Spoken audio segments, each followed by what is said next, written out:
to episode 2 of the Dahlia Dungarees in the dress version.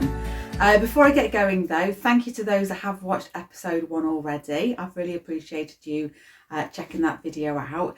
And great news, so Willow Patterns got in touch with me after that recording to say she would be more than happy to give anybody a discount code to get an extra 15% off this pattern if they just use the code So Pretty, capital letters, when they go to checkout. So something that was £8.21 is all of a sudden quite a lot cheaper, so why wouldn't you want to buy it? Just to let you know what I'm wearing today, I'm a bit cold. I've got on my trusty Ilford jacket in my lamb's wool with the beautiful Pigeon Wishes buttons on it, and underneath, let me quickly show you, it's one of my little cutie makes that I like. It's a little jumper that I made, oh gosh, maybe 12 months or so ago now. And it's a crop jumper and it's got the cutest little zebras on it, and they're just a little bit shiny. This is the Roxy jumper by Sew Over It. It's quite cute because what it's got is the back comes up and over, and then you've got a little bit of ruffled detail just there. Ruffled gathered, should I say. And then obviously your traditional sort of cuffing on the top and the bottom. It is short, so it does sit just above my belt, but I quite like it. It's quite nice. It just means I do need to pop another layer underneath. This is a cocoa top by Tilly and the Buttons, and on my legs I'm wearing my handmade ginger jeans, which I adore. So yeah, that's what I'm making today. Let me get dressed again and warmed back up again. So just to let you know where we're at with episode 2, there's things that I hope to make today, and then there's the unknowns. The reason why it's unknown, and in case you hear any beeps, I've not turned notifications off. My dad was rushed into hospital in the night, so I am waiting for regular updates from my mother. So the things that I know we're going to get done today are working on the front bib and doing all the facings. That is an absolute must that I want to do. If I can, I'm then going to start working on the back panel, putting the 2 bib pieces together and getting those straps inserted. If I can do that, I will be extremely happy. So without further ado, I'm going to change the angle of the camera now, and you can see how we put this together. So on the back panel, what we've got are 2 pieces here. One cut on the right side, one cut on the wrong side. And we've also got these facing pieces just here to go down those long curves. Just to bear in mind, the seam allowance isn't included in the paper pattern, but I've just added on 1 centimetre all the way around. Yeah, that goes there. I was thinking I'd done it too wide there, but I haven't. It just needs to shuffle across. And then again, I've just added on 1 centimetre to the facing piecing as well. Nothing to be worried about doing that. So I'm going to do that second. But first, I'm going to be focusing on this front bib piece. So what we've got is our front panel piece. Now, just to let you know as well, this piece here is cut on a curve. That's because if you go back and look at episode 1, you can do a curve, sort of like an open tummy area panel, which is kind of cute for the summer, or you can cut straight across. I've done the straight across version. So I just drew my line parallel down, parallel across, and that gave me the shape that I need. So this is my front panel piece there. And now what I need to do, let me just bring that across. Hopefully we can see. So if you say that's one of the curves where the armpit would go, one's over here, and then that's the top of the bib. And then we've got 2 of the side curves that go there as a facing. And then we've got 1 which is just here that goes across the top like that. So let me just pull that down here so you can see. It does need a bit of an iron. You need to do that first. What we're going to be looking to do is mitering these together, 1 there to join and then 1 over here as well, but I'm just going to iron that piece flat. You do need to interface these, but I'm in a bit of a lazy mood, so I'm not going to bother. Probably regret it later on, but there we go. So that's those pieces laid out now, all ready to go. So now all I need to do is take one of these long curved pieces and flip it over like so, and give it a little pin to hold it in place, and then I will just sew a 1 centimetre seam allowance straight down there. Going over to the other piece, flip that over, line it all up, and again we will just sew at 1 centimetre seam allowance. I'll come back when that's done. So I've sewn those 2 edges, and I'm just going to remove my threads from the corners, and now what I'm going to do very quickly is press those seams open just to evenly distribute some of that bulk just there. I'm going to do the same on the other side. It's all nice and tidy.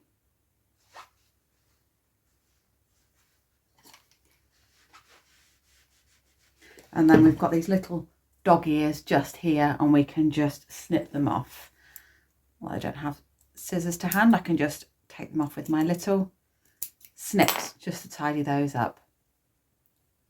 So I've pinned all of that into place now, and what I actually found was when I started up in these top corners, am I going that way? These top corners, I wanted those to match, and they didn't quite. It's like the facing I'd cut just a tiny bit too short, but it didn't matter. All I did was I centralised it instead, and I've just got this couple of millimetres on either end where the outer piece is just a little bit bigger. But by the time I brought it down and curved it in, it fits absolutely fine.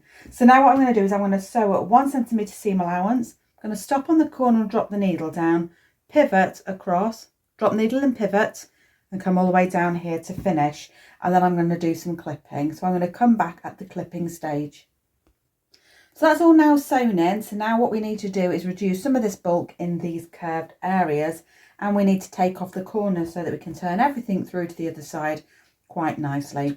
So if we start with the corners, as before, we're cutting straight across in a diagonal, as close to that stitch as possible without cutting the stitch. That's all we need to do across this straight flat.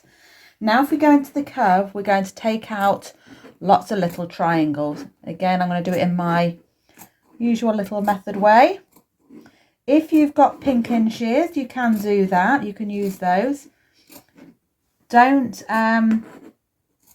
You don't need to worry too much about these straighter areas. It is just really primarily where the curve is that you want to be reducing those. You need your iron on at this point, which of course I have not done. Oh, there's always that one bit you can't get. And then I'm going to come around to this side and I'm going to do the same. So this straight bit here I'm not going to do. It's more when we get into the curve section that I'm bothered about. So plenty of triangles out there.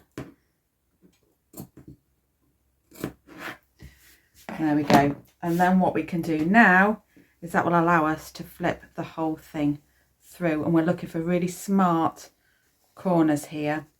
So if you want to, get a pin on that corner to pull it out, use your chopstick, use your prim turning tool, again, whatever you need, but do get that out. It does make things look great. So I mentioned the prim turning tools yesterday to you. This here, if you can see it, is the smallest size. It's absolutely tiny, but it is ideal for these really small little areas, just to push things out. This one's being just a little bit more stubborn. Ah, there we go. Just got to be careful you don't push too hard as well, else you'll create a bit of a mess. And then just grab your iron, and we're just going to encourage that just to lay flat all the way around. So let me get my iron. Now this long edge here, the inside, it's all raw.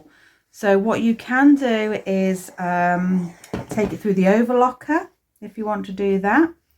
You can zigzag those edges to make them neat, or you can try and do a little hem. Not going to lie, I'm a little undecided at the minute about how I want to do mine, so I should probably press pause and see what I think will look best.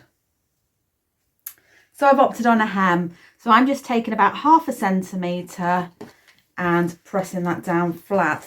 The trouble areas is going to be this corner just here, so I'm just making life a little easier, starting at the middle and working my way out first. Let's get the majority of this done, and then we'll worry about these struggle areas afterwards. I'm now going to go to the curve. Again, we're probably going to have to ease this in a little bit because we've actually got more fabric than probably wants to go underneath. So again, just little sections at a time.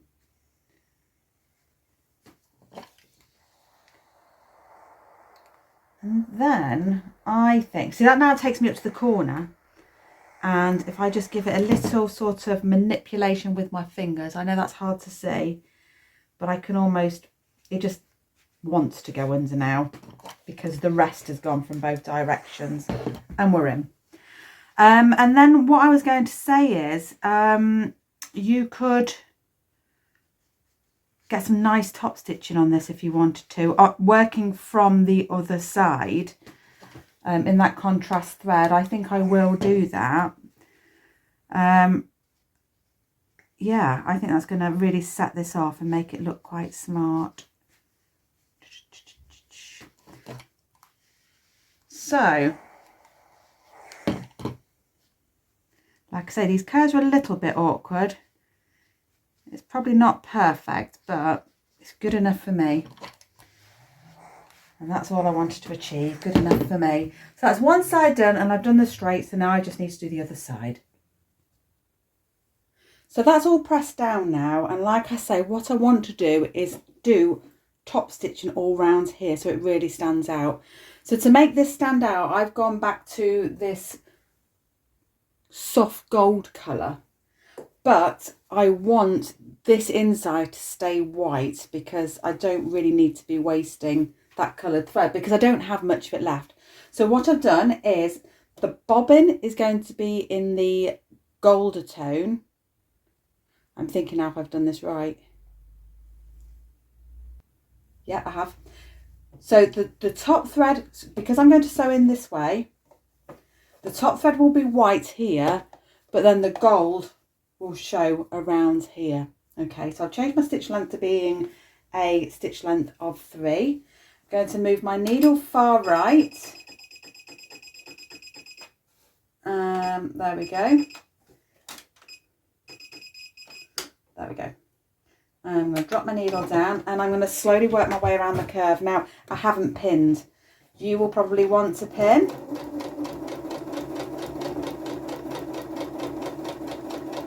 Take it nice and steady around those curves.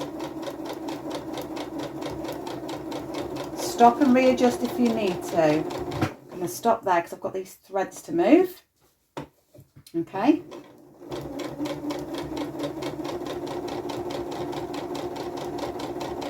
I'm going to stop on that mitered point so that I can lift and pivot back round.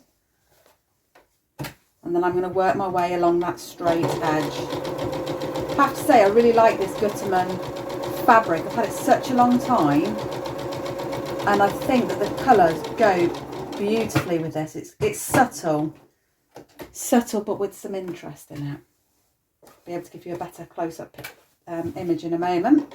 And now we're just going to come down that second side.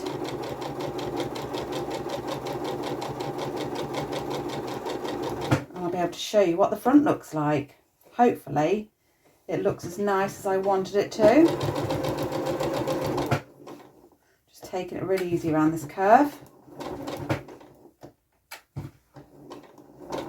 I just keep lifting my foot just to manipulate the fabric just a little bit. Very, very slight though. And just a little reverse at the end just to secure it and off. And now we can assess the front together.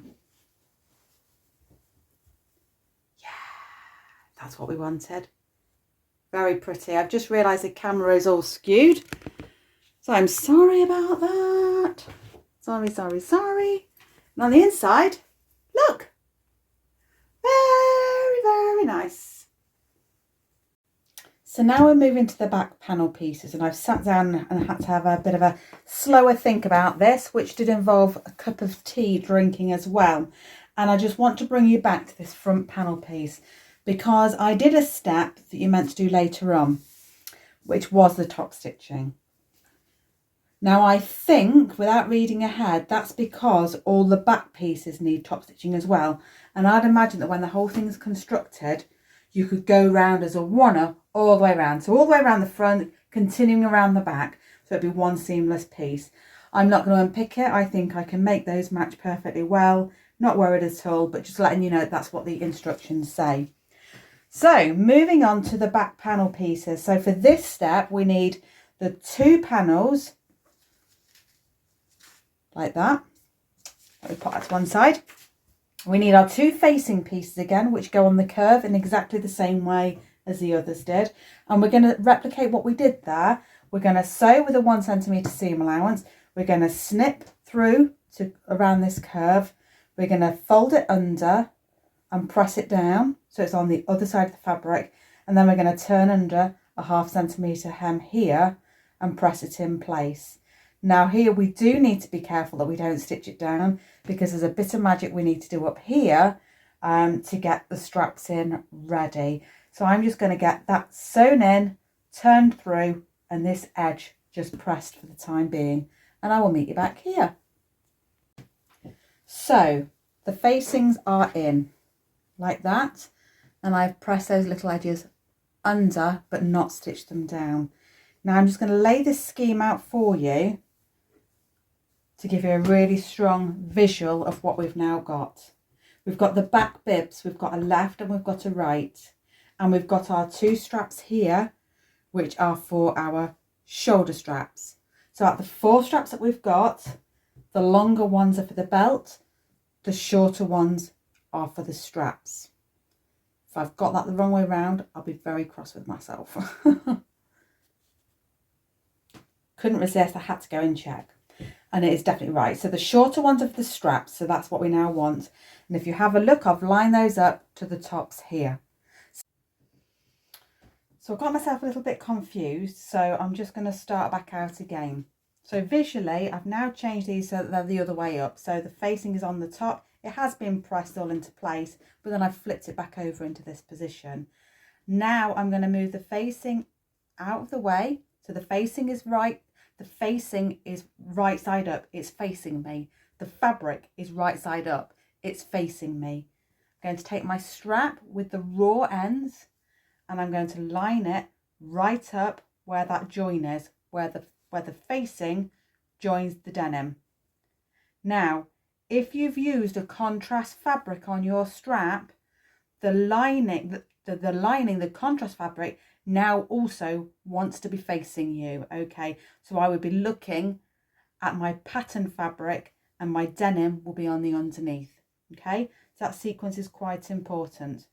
I'm going to pop a pin in, and then I'm going to sew that strap in at 1 centimetre seam allowance straight across here.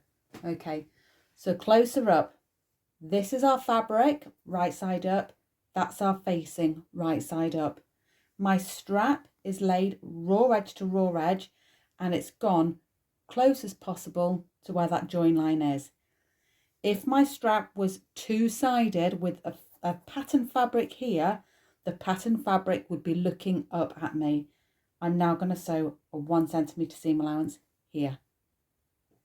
So I've sewn my 1 centimetre seam allowance here, and now that naturally wants to go downwards towards the main part of the fabric here. And as that goes downwards, the facing will then fold back in to cover that edge. So I've just done that, and I'm going to pop a pin in before I move on to the next step, which is to bind this long raw edge just here. I think it's that one or that one. I need to check. So here we are. As mentioned, we've got the longer edge on these back bibs that we now need to bind to make them nice and tidy and so they look finished. Effectively, we've got this little gap here that we need to be turning over so it sits so that everything runs nice and square down there. The way that I've done it, and as per the instructions, is I've cut myself a piece of fabric again in this beautiful Gutterman's. I cut 1 1/4 inches long, and I've cut it a bit longer than the piece that I needed. The first thing that I've done is I have just finger pressed a bit of the edge down, and that will become my top edge. I'm now moving the facing piece out of the way. I don't want this caught up in it. and I'm going to lay that folded edge to meet the other body piece just here, and so that the raw edges meet. I'll pop a pin in just to hold it there, and a couple more down this side just to keep it secure. And then we're going to sew at an even distance all the way down. That is just under a centimetre. So I'm going to run a row of stitches straight down here. So those two strips have now been sewn in, so I just need to remove the pins and get rid of all my little threads, and then we can see if there's any adjustments that we need to make. So it's obviously a bit too long, that's fine. Just going to cut that straight off, so that's gone. Okay. Just reminding myself that's all going to come over there all nicely. That's all going to fold over there. That's all going to press in like that. Beautiful. There.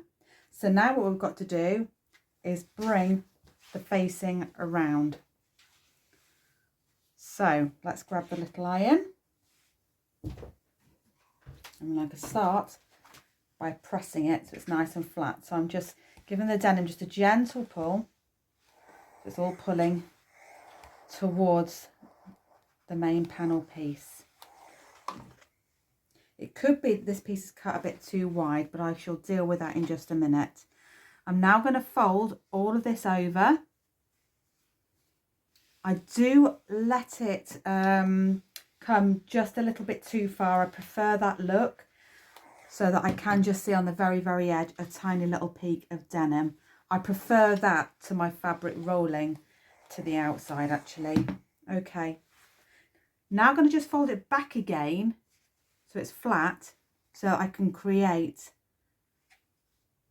a 1/2 inch hem, and I'm just going to quickly iron that up, and we've got a lovely binding piece all done. And then we just have to manipulate everything into position. Okay, so let me show you that close up.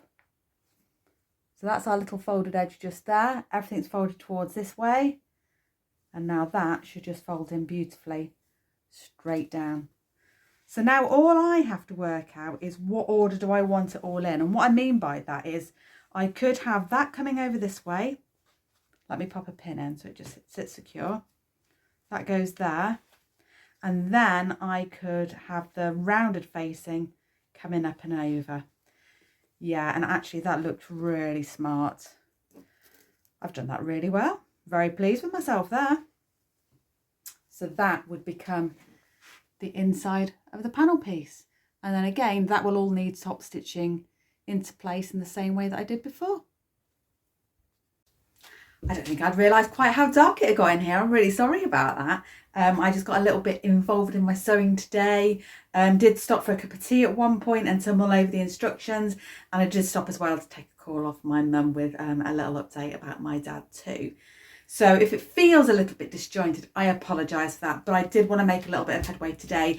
And that's exactly what we've done. So let's recap. We've now made the front bib for our little dress. Although I did jump ahead and do that top stitching. So if you don't want to do that step and do it all as a one right at the end, just hold back. That's absolutely fine. But I'm happy with that, how that turned out. And I'm really, really liking the colour of that top stitching too. So that's good. And then we worked our way through these two back panels. It took a little bit more thinking about this, just to make sure that nothing could be seen from the top. Because I prefer to keep those lining colours to the lining in my dressmaking. So yeah, I just needed to slow down to think about my sequence a little bit more clearly, and so that the inside really looked pretty. And I have to say I'm really pleased with it. So this is one of the back panels. We've got two just here on the table. Straps all attached. We're nice and neat and straight down the sides here. We've started doing a bit of top stitching down here. Now I'm aware this line does come up this way a little bit. That doesn't trouble me in the slightest. I'm planning to do a line that goes across as well, so it'll look purposeful in a way, But if you wanted to, on the inside binding, if you wanted to hand stitch that in as well, so it wasn't seen from the top, that would be absolutely fine. That's definitely a personal preference. And then I just need to go in and sew down these facing pieces, which I'm going to do a little bit later on. So we've got the front done, we've got the backs done. All we now need to do is bring the whole thing together, sew the side straps in, do some buttonholes on the front of the bib, and then we're nearly there. So yeah, I hope you enjoyed watching today. Remember, if you do want to download the pattern, it is available on Etsy. There's links all over the place by now. And remember, use the code SEWPRETTY for an additional 15% off. But in the meantime, if you're enjoying this, do consider giving me a like and subscribe.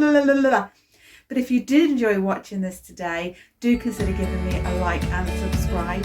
And hopefully I'll see you in episode 3. Bye bye for now.